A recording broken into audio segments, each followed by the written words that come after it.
So I've just seen Evita produced by Phamaly, and you were Peron. Yes. First of all, how did you get that perfect Peron accent?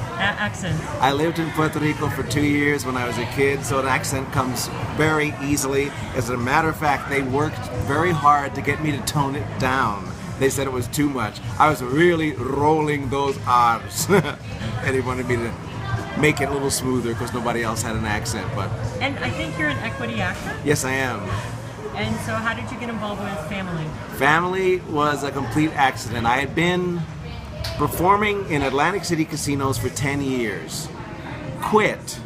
It just burned me out. For 10 years, I taught computers for corporations. Then I'm introduced to Phamaly. I go see a show. I'm completely blown away. My first reaction was, this is a company I would love to be a part of.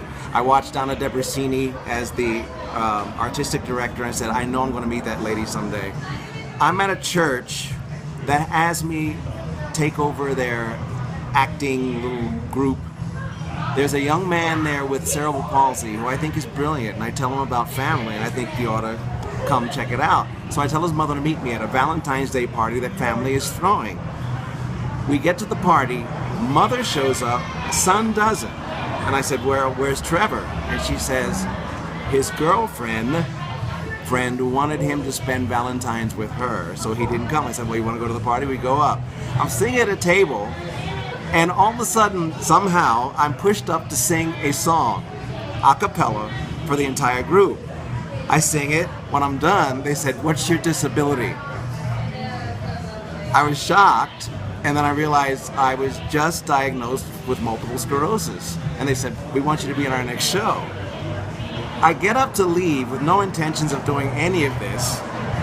A beautiful woman by the name of Kathleen Traylor rolls over in a wheelchair, no legs, puts her arms around my neck and whispers in my ear, please come. My heart melted. I auditioned for Phamaly. I became Sky Masters in Guys and Dolls, won Best Actor in a Musical for the Denver Post, and it was all started all over again. I was back on stage. So how emotionally exhausting was Evita? Not at all. Believe it or not. Remember, when I said I did Atlantic City, 5 sets a day, 6 days a week. I'm talking emotionally. Evita's a very emotional... No. For me, it's not emotional. It's interesting. I'm the kind of actor that draws from a very interesting place, not always easy to describe, but for me, Evita was painting by the numbers.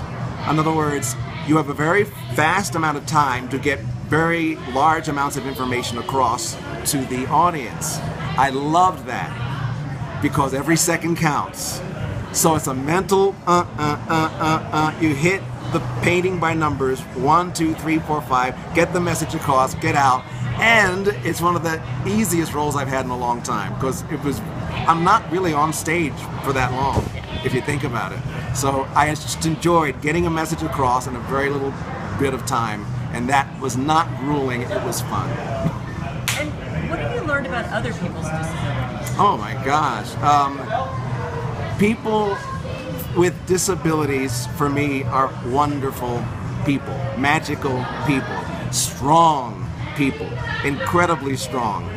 Whenever, as I said, Phamaly is the first thing. Whenever I went and did something outside of Phamaly, and everybody knew I came from Phamaly, they treated me with kid gloves like I was gonna break and fall down any minute. I said, oh, you guys have no idea how strong disability people are. They're Sherman tanks. They really are. And they can go, and even when they look like they've lost everything, they got so much more to give. They're incredible. And it is home for me. Phamaly is home.